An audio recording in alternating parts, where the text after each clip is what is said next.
అన్నం వేసిన ఘటన మేడ్చల్ జిల్లా జవహర్ నగర్ దమ్మాయిగూడలో జరిగింది. తీర్థయాత్రలకు వెళ్లి తిరిగి వచ్చేలోగా ఇంట్లోకి దొంగలు చోరీకి పాల్పడినట్లు జవహర్ నగర్ పోలీస్ స్టేషన్లో కేసు నమోదైంది. అంజనాద్రి నగర్ కాలనీలో నివాసముంటున్న దాసరి మహిపాల్ రెడ్డి ఇంట్లో మొన్న రాత్రి దొంగలు చొరబడి 4 తులాల బంగారం, 6,000 రూపాయల నగదు అపహరించినట్లు ఫిర్యాదు అందింది. 2 రోజుల క్రితం శ్రీకాళహస్తి తీర్థయాత్రకు వెళ్లి నిన్న రాత్రి ఇంటికి చేరుకున్న మహిపాల్ కుటుంబ సభ్యులు ఇంట్లో దొంగతనం జరిగినట్లు గుర్తించారు. బీరువా పగలగొట్టి అందులోని నగదు, నగలను దుండగులు అపహరించారు. 2 వ్యక్తులు గోడ దూకుతున్న దృశ్యాలు సీసీ కెమెరాలో నమోదయ్యాయి. బాధితుల ఫిర్యాదు మేరకు కేసు నమోదు చేసుకుని జవహర్ నగర్ పోలీసులు దర్యాప్తు చేస్తున్నారు. ఉద్యోగాల పేరుతో కృష్ణ అనే కేటుగాడు నిరుద్యోగులను నిండా ముంచాడు.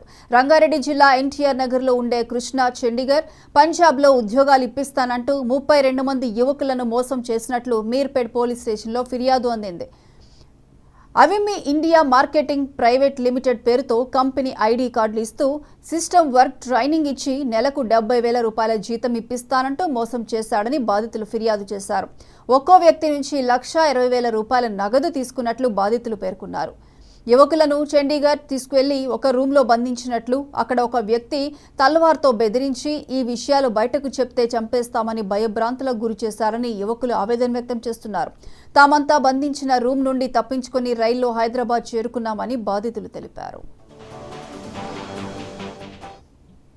నా క్లాస్మేట్ తను నన్ను చండీగఢ్లో జాబ్ ఇప్పిస్తా అని ఇంటి దగ్గర నుంచి కాల్ చేసి ఇంటి దగ్గరనే మనీ ఇప్పించిన తర్వాత అక్కడ పోగానే తను నాకు ఏం చెప్తున్నాడు, 3 days క్లాస్లో మైండ్ మొత్తం డైవర్ట్ చేసి మొత్తం అరే జాయిన్ చేయించారు, ఇట్లుంటుందిరా ఇట్లా అని చెప్పిన తర్వాత మాకు ఏం జరిగిందంటే ఇక్కడ మళ్ళీ బ్యాక్ రావాలంటే కూడా రానివ్వలేదు. తను మమ్మల్ని ఒక రూమ్ వేసి చాలామంది బెదిరియడం జరిగింది. మళ్ళీ బ్యాక్ వస్తామని కూడా మేము అనుకోలే. మళ్ళీ మా అమౌంట్ మాకు తిరిగి బ్యాక్ ఇవ్వండి అంటే మేము ఇవ్వను, మీరు ఏం చేసుకుంటో చేసుకోండి, చచ్చిపోరి ఏమేమో అంటుండో. మేము పిఎస్ వాళ్ళకి కంప్లైంట్ ఇస్తాం, మేము న్యూస్లు ఇస్తామంటే కూడా తను వేసుకోరి, మీరు ఏమైనా చేసుకోరి, ₹1 మీకు బ్యాక్ రాదు, మిమ్మల్ని చంపేస్తాం, ట్రైన్లో పోయేటప్పుడు మిమ్మల్ని చంపేస్తాం, ఇంటికి మాత్రం పోలేరు అన్నారు. మా మొబైల్లో రికార్డింగ్ ప్రతి ఒక్కటి ఉంది, తను ఏమేమి జరిగిందో రికార్డింగ్ ప్రతి ఒక్కటి ఉంది.